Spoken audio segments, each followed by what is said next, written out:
atala fatu le paia ma le mamalu wa fia isinave maunu mototua nei paia lava lea aua tama ma ainga ma tama tu mua ma pule tu au ma latou ainga le taima le vau fonti wa fia foi le au whainga renga te Sofia le tua o tūranga pa ia la tūranga mamalu o asa whapene e le tau fi le tu e tau whafuluina i se whamatalanga o pa ia o oto a se ala fo i o al tau fi ia tātou ave ia le iuta o pa ia fo i o umo na mawa e ine ni tutua a mani o tātou mātua e whaasifo uma ai au le tala o lau whainga renga tofi le tua. So mai lau sunga le taitai o le sauninga e re mautofu. Fio foi le fionga le li pare mia o le malo sa motu to tasi. Lau sunga tu la epa lupe soli ai whatialofa i ono Dr. Sailele Maria Denga oi. Le mamalu o le kapeneta o le malo tu to tasi o sa mo le fio lau fionga le minsta o le soifua malo loina. Tainane sa mo potu. Manatu sau yese i tu la mo so tu anga tonu sa no le fionga le pare mia. Awane so nei. We welcome this morning Your Excellencies, the heads of missions, dignitaries, distinguished heads of the public and private health sector, ladies and gentlemen, to this official occasion of the launching of the COVID-19 vaccines for Samoa. This ceremony is being held at the Ministry of Health Pharmaceutical Warehouse, which will be another venue of our COVID vaccines as we roll out our national deployment plan. To address your good selves, today the Honorable Prime Minister will speak. But before that, let's have our Thanksgiving prayers offered by Reverend Malto Afamsanga, Malo Falolava. Tala mai le langi le mamalo le tua. O whalia hoi le wani minimo ngā lua ngā o na awa. O lo te watu le tasi aso le upu. O lo whailo hoi le poto le tua le tasi pō e le tasi pō. E le ai se ngana, e le ai fo in upu. E le ai fo in leo. Ai o atu lo lato leo e tulo inga le lalangi uma ma lato upu i lato lau. Bevi ia tuia o tau ia ioba, a wahale lei o ia, e whaavavau lava lona aloha. O le haso le neu pai e ioba, tā tō te oli ma fia fiai.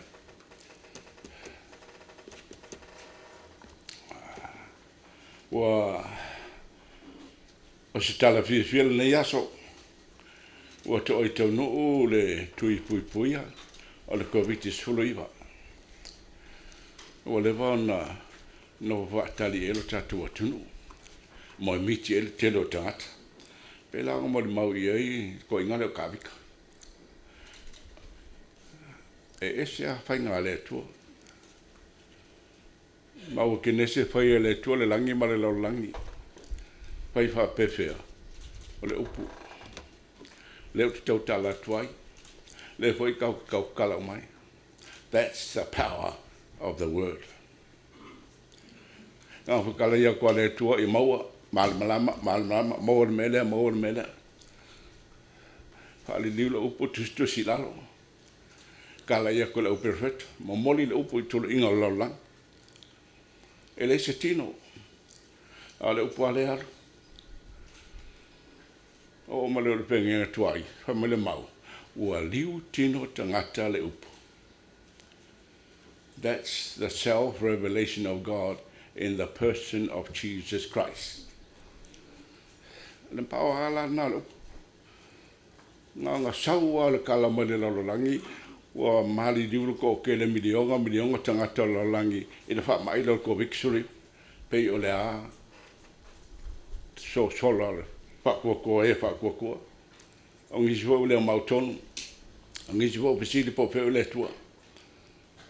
La me o mai em fio ki kaka. A le mo le mau le fio ngā le tua. Laua fionga o le sulu le i uae. Ma le malama i uala. Le ma whaina se upo o fionga le tua. La tu mau le upo. La haluar kala le ka la i Yesu.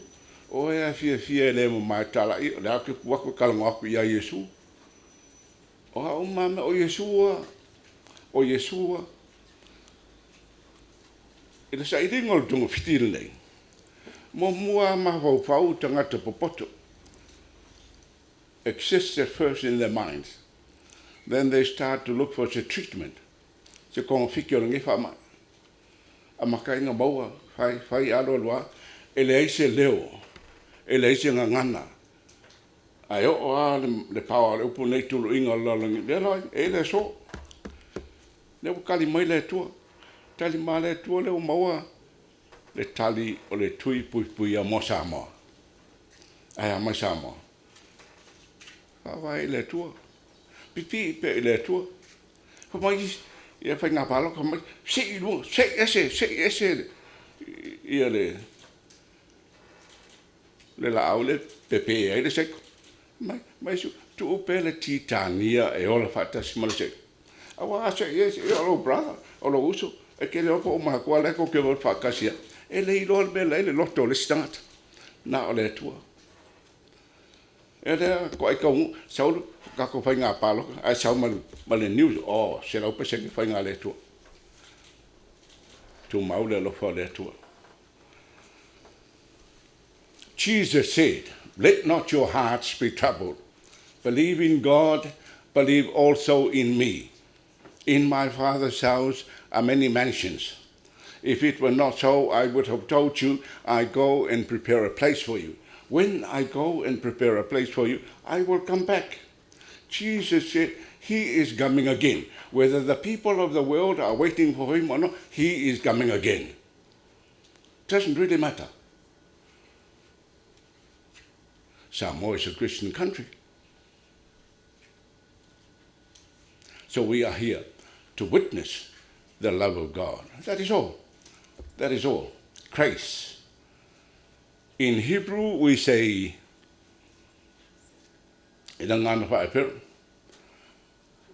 keset. In Latin, the New Testament, we say, agape. In English, we say, grace, the unconditional love of God. In Samoan, we say, o le lofa muti vale o le tua, o le lofa fua o le tua, o le lofa le uma. That's how much God loves you. For God so loved the world that he sent his only begotten Son, that whosoever believes in him will not perish but have eternal life.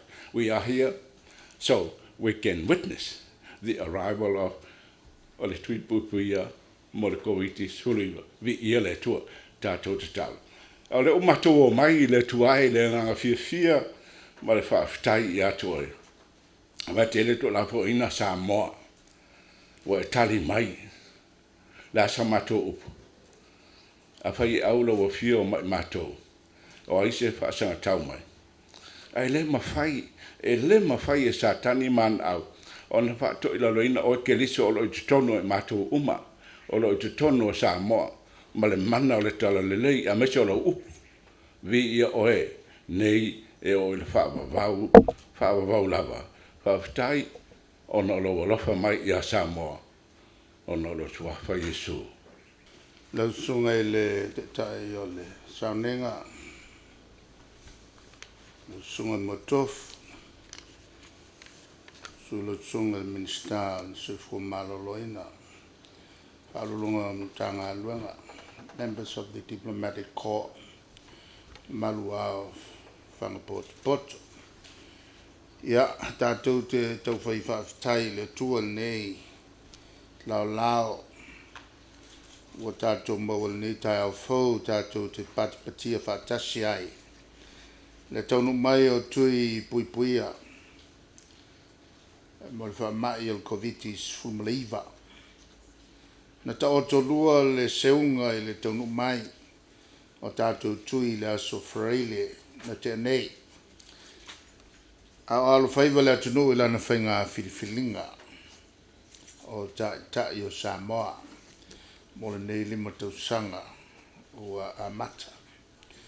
E manatu o se whaasilinga malosi lea ia tātou taunga whainga umalava o lo whaatino nei. Mo le puipuinga o Samoa mai le nei whamaioti. O le nono ia Samoa tunu o le Pasifika o TAUNU'U MAI tui. E pe ona whaasosoa mai e le ofisa whaapitoa whaava malo so swani. O lo whenga i tonu ma tui puipui le COVAX facility. E whaftai ai le COVAX facility ma tātou paanga umalava our donors. Sa whaisao ele nei ngā luenga ina i o lava le whaasoa o nei tui puipuia i atunu uma ai maise lava i atu motu laiti pei o Samoa.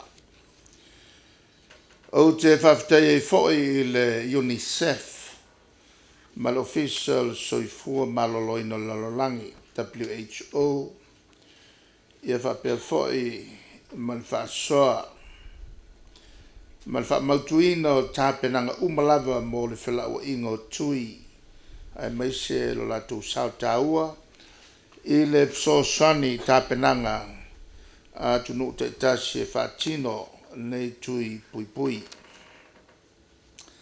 E le titi la tātou whaatai e tātou paanga. A big thank you to all of your donors. Ona loo nuti mea whaatasi ma Samoa i lo latou la lango mai e ala i lo latou sosani o wala ese mo le atina e o si o tātou atinu. O lo latou wangalelei whai pēr ua au tau sanga. Ma o mausari fo i ona whaavae ma fuafuanga tāua mo le manuia au i luma o Samoa. Ai whaasili tātou whaafitai. O le whaamanu ma le viinga le tātou mataisili i le langi. O lana puipuinga malu ia Samoa. So ina le tātou wholaunga i le nei whaamai. Ma le tele lui tau le soifuanga nei. Ua silia ma le tausanga atoa o mawhatia le lalolangi mātunu uma i le nei siama. Ma ua whaitau miliona i latou mawai le soifua. E whaafitai ai le atunu atoa o tātou atunu e loto whaitatalo. Ma le tātou tutu whaapuru vanga i luma o le atua silisili ese. O le atua o le alofa tunoa. Ina i alofangia si o tātou atunu. O le tātou malos i angalea ma le tātou whaatua tuanga. Pea o mai whita o le savalinga. E whapea foi on tātou tu ina atu whaatasi luma o le atua. Le amatanga o le nei tuinga i le atunu. O le te talo. Ia alofangia le atua le ngā luenga anai ali i matamai tai fo mai ma tausi soifua. Ai maise le au whai ngā luenga pa ia. O le male au whai ngā luenga i le lato fo i lango mai.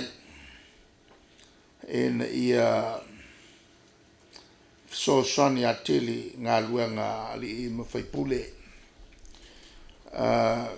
E no whapea fo i whaletua matausi. Ia maise le au whai ngā luenga al tātou malo o mua au puipuinga o Samoa. Ina ia sanga whaatumu le lato utu e le atua.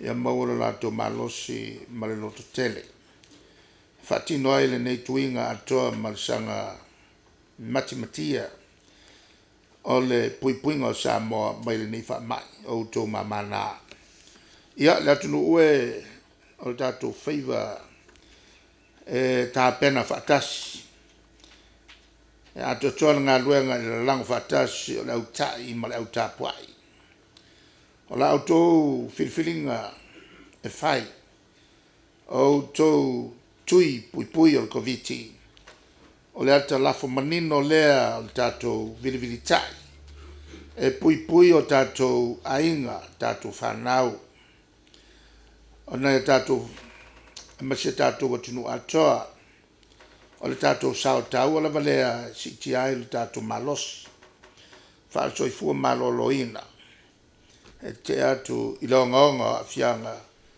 ua o tatou iai nei faapea le lalolagi atoa ona o lenei faamaʻi manuia tele le amataga o lenei faamoemoe ia moaʻau ma muliʻau ma tuliʻauloaina e le agalelei o le atua soifua ma ia manuia. I believe you have already been given the translation of my speech. If it isn't, then those few words I gave you is the summary of everything that I had said. Thank you.